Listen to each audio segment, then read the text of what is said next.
안녕하세요. 뉴트리TV 유튜브 운영을 담당하고 있는 금채입니다. 오늘도 지난해에 이어서 녹음 방식으로 아토피에 대해서 이야기해보려고 하는데요. 지난번 회에서는 지난주 열렸던 축산 바로알리기 연구회와 대한저탄고지 식이협회의 공동 심포지움 5차에 대해서 간단하게 이야기해보았다면, 이번 회에서는 박사님 개인적인 아토피에 대한 경험담을 나눠보려고 하는데요.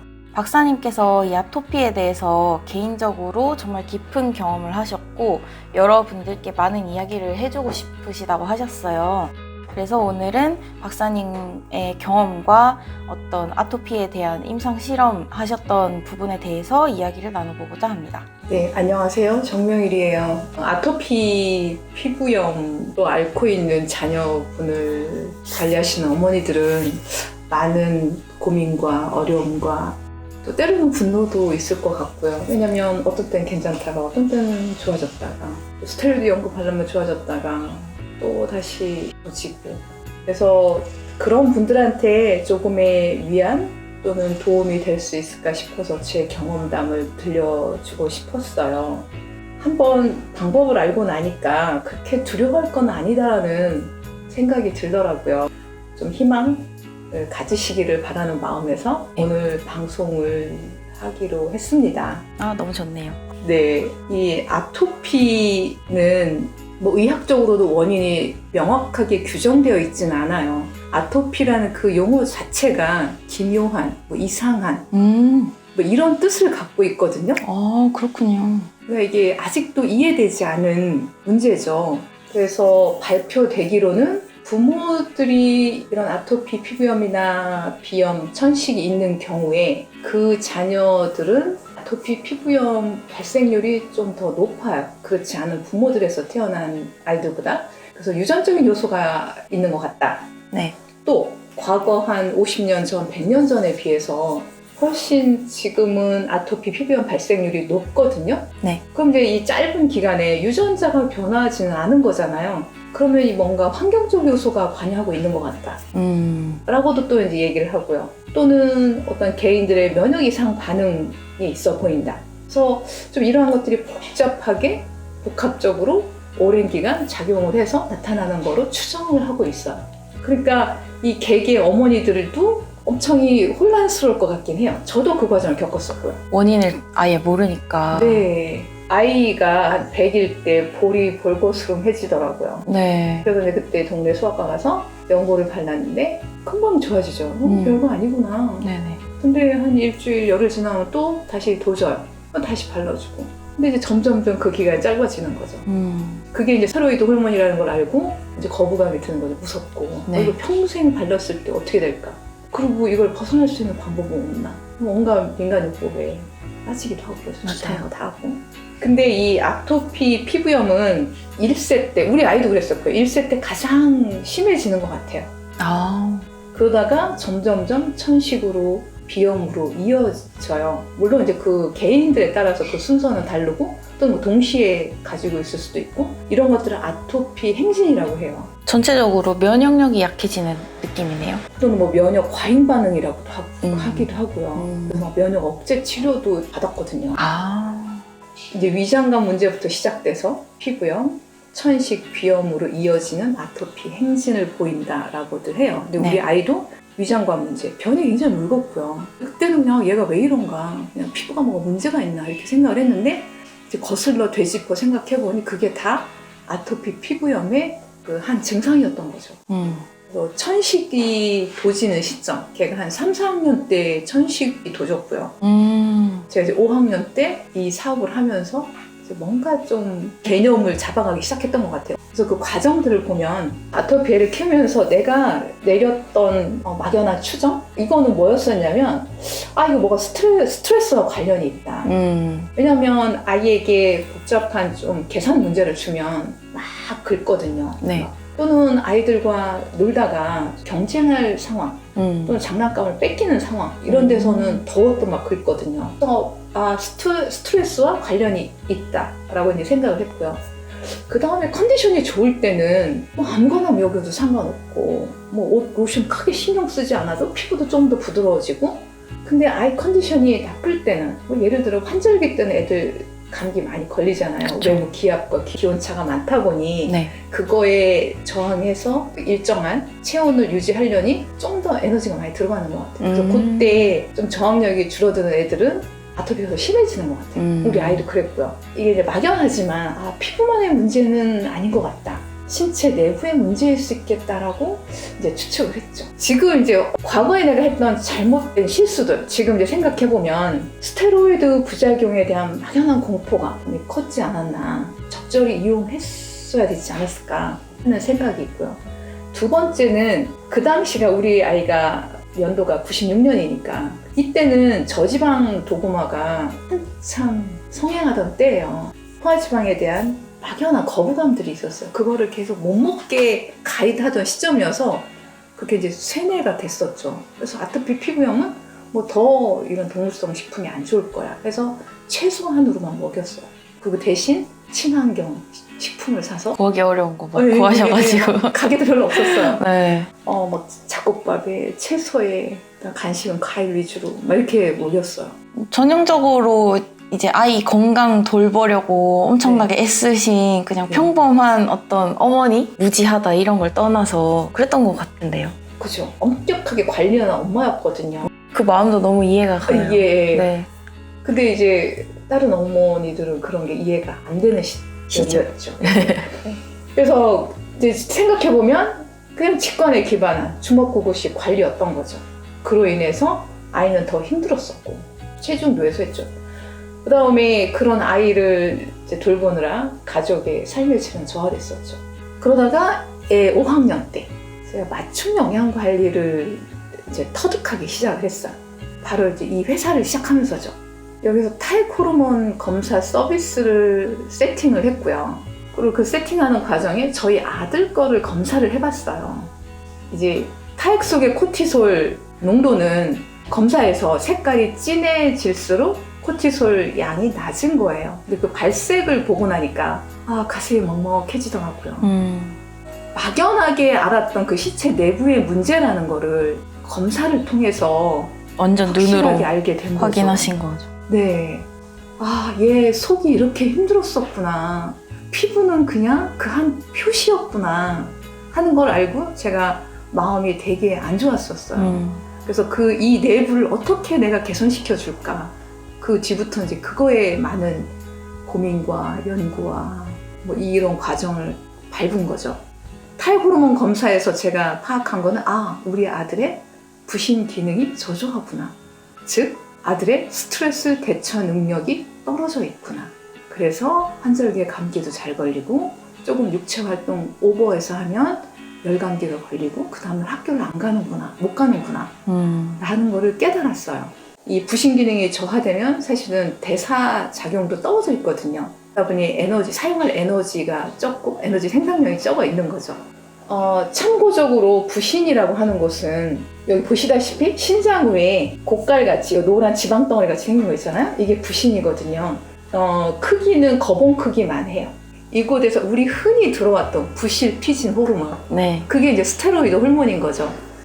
그걸 분비하는 곳이고 이 스트레스 대처 센터예요. 특히 부신은 만성 스트레스 대처 센터예요. 물론 급성 스트레스에서도 어느 정도 역할을 하지만 급성 스트레스에 주로 대처하는 쪽은 부신 수질. 그래서 스테로이드 호르몬은 만성 스트레스를 대처하는 것이다 라고 보시면 돼요. 그럼 제가 이제 이 아토피 피부염에 대해서 이해가 더 깊어졌던 계기가 있어요. 서울 소재 어떤 보건소에서 아토피 피부염 아이들 대상으로 임상 연구를 제가 주도하게 됐어요. 참 저는 행운이었었죠. 내 아이만 부신 기능이 떨어진 걸까? 아니면 다른 아토피 피부염을 겪는 아이들도 부신 기능이 떨어져 있을까? 궁금하죠? 네. 그래서 이게 이제 이 경험을 좀 확장할 수 있는 계기였었죠. 내 아이한테서 봤던 그 현상을. 그때 그 임상 영양사 분께서 그 24시간 회상법이라는 방법을 통해서 아토피 피부염 아이들의 식습관을 조사를 했어요. 특이하게 그 어머니들한테 이제 조사를 하잖아요. 얘가 이렇게 장조림을 좋아해, 짠 음식을 좋아해요. 뭐 이런 얘기들이 나오니까 정말 이렇게 짜게 먹어서 걱정이에요. 근데 그건 우리 아들도 그랬거든요. 네.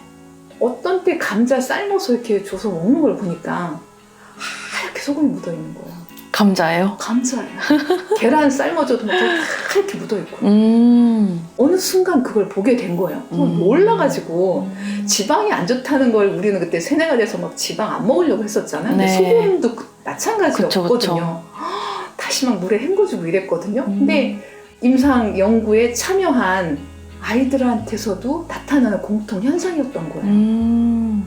그래서 보면 그 아토피 없는 아이들에 비해서 아토피 있는 아이들의 소금 섭취량이 유의적으로 높다는 거를 파악을 한 거죠. 그러면 이렇게 높게 먹으면 몸 안에 나트륨 보유량은 더 낮게 먹은 아이들에 비해서 높을까요? 낮을까요? 왠지 더 많이 먹으니까 높지 않을까 이렇게 생각을 많이 하실 것 같아요. 대부분의 사람들이 이렇게 생각을 해요. 네. 모발 검사를 설명을 할 때도 보면 이렇게 나트륨이 모발 검사에서 낮게 나오면 내가 소금을 엄청 절제해서 먹거든요 막 이래요. 근데 또 어떤 분들은 내가 짜게 먹는데 왜 이렇게 낮게 나와요? 뭐 이러는 분들도 있거든요. 저 같은 경우도 모발 검사했을 때 네. 나트륨 엄청 낮게 나오는데 제가 좀 짜게 먹는 편이거든요. 네. 그래서 되게 신기했어요. 신기했죠. 네. 그러니까 이제는 이 몸 안에 굉장히 복잡하잖아요. 이 안에서 뭔 일이 일어나는지 우리는 그동안 몰랐단 말이에요. 지방 먹으면 지방 쌓이고 소금 먹으면 소금으로 쌓이고 그렇지 않다는 거죠. 실제 이 아토피 아이들과 대조군 아이들의 모발 검사를 통해서 나트륨 함량을 재봤어요. 그랬더니 아토피 아이들이 더 짜게 먹음에도 불구하고 모발 내 나트륨 함량은 대조군에 비해서 통계학적으로 아주 유의적으로 낮았어요. 이 몸 안에서 뭔 일이 이루어지고 있을까요? 그러니까요. 그쵸?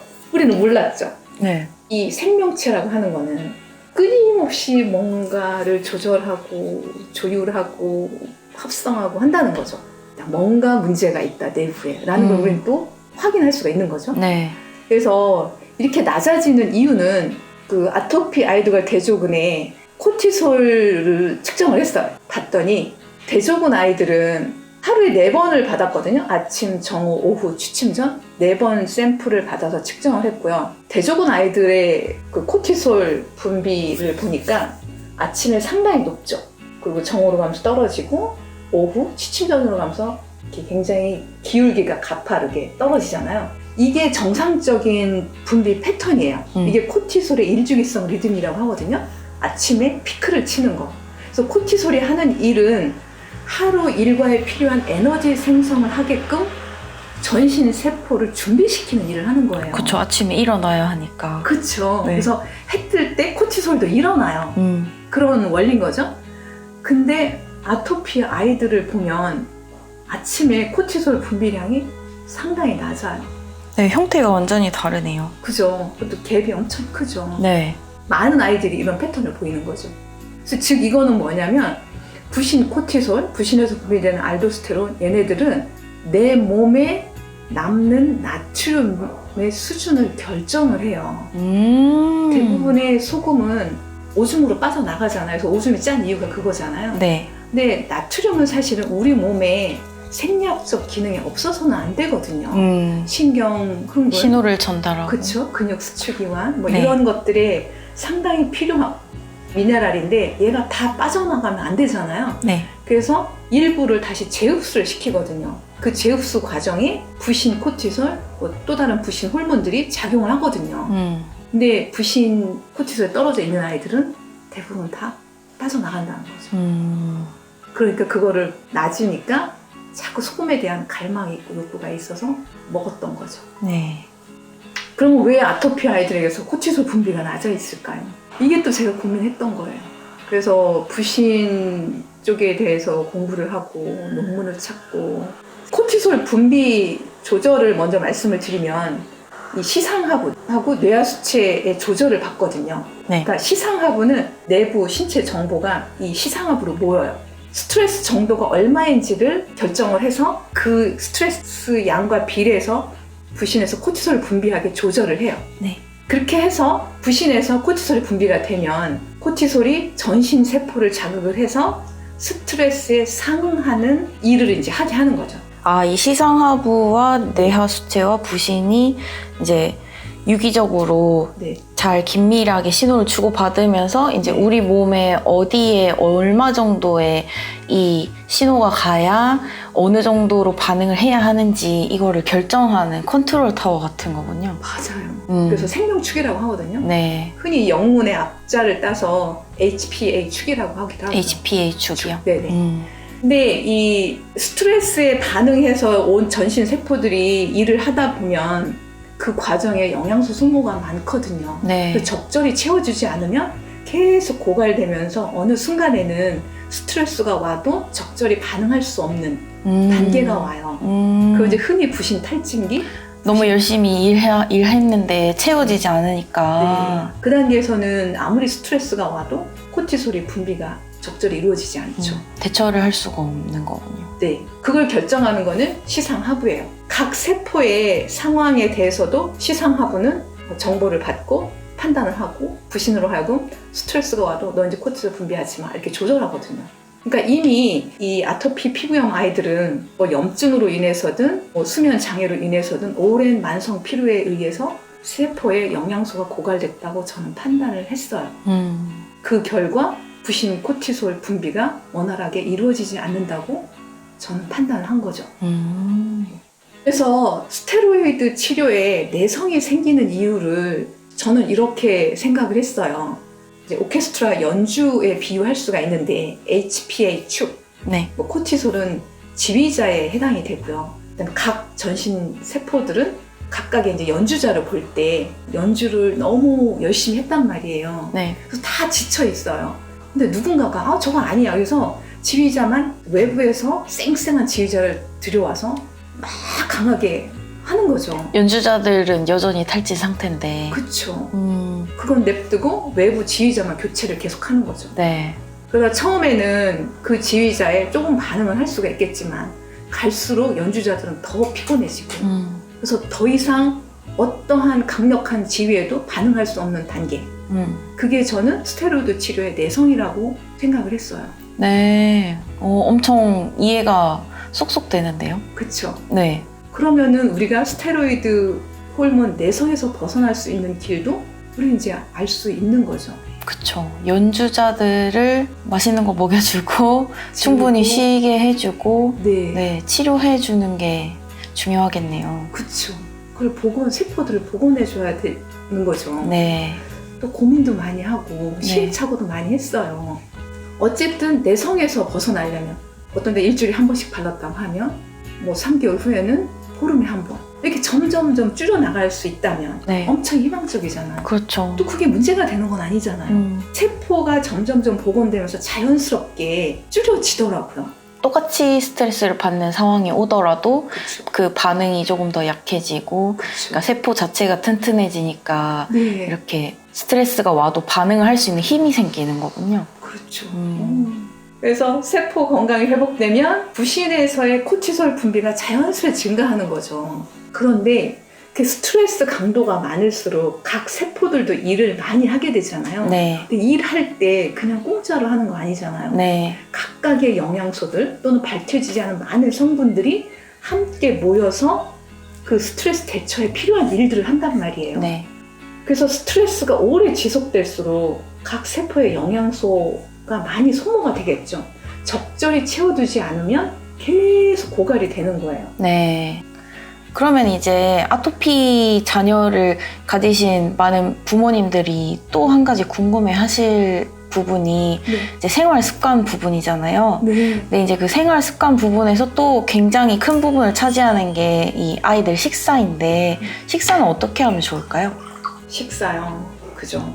저도 한 10년의 트라이얼 에러를 거쳐서 알게 된 거죠. 네. 아까 서두에서 말씀드린 것처럼 지방은 안 좋고 동물성 식품은 최소화를 먹이고 탄수화물 위주로 먹이고 후식은 과일로 먹이고 그거의 문제점을 지난 한 3, 4년 전에서야 저는 파악을 한 거죠.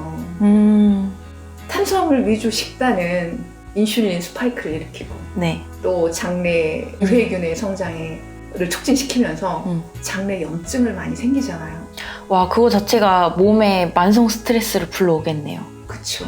그 다음에 아까 이 부신 기능이 저하된 사람들은 사실 장내 문제도 있거든요. 그 영양소를 충분히 흡수를 못 하겠네요. 당연히 못하죠. 그래서 이제 세포가 고갈되는 것도 있고 또 그래서 계속 그게 순환되겠네요. 그런 악순환이. 악순환이요. 아, 그러니까 장루수도 있고 소화도 안 되고.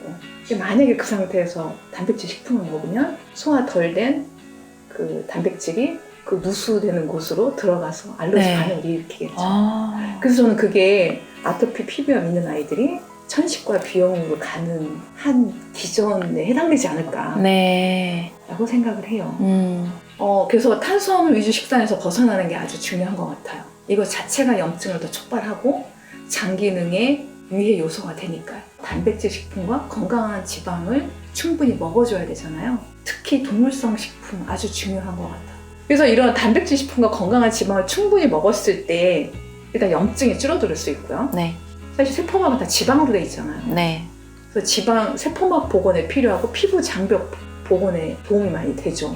그리고 키 성장이나 단백질 있어야지만 뼈도 잘 성장이 이루어지고요.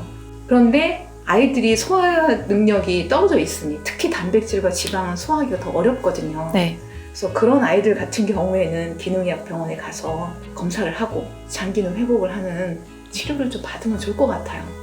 그 소화효소 저는 꼭 이용하시라고 권해드리고 싶고요. 그 다음에 채소도 적절히 익혀서 충분히 공급해 주시는 게 필요해요. 세포 복원에. 세포 안에 그 다양한 영양소들이 있어야 그 생화학적 대사 반응이 원활히 이루어지는데 네. 그거를 공급해 줄 수 있는 건 계속 잔소리같이 들리지만 채소거든요.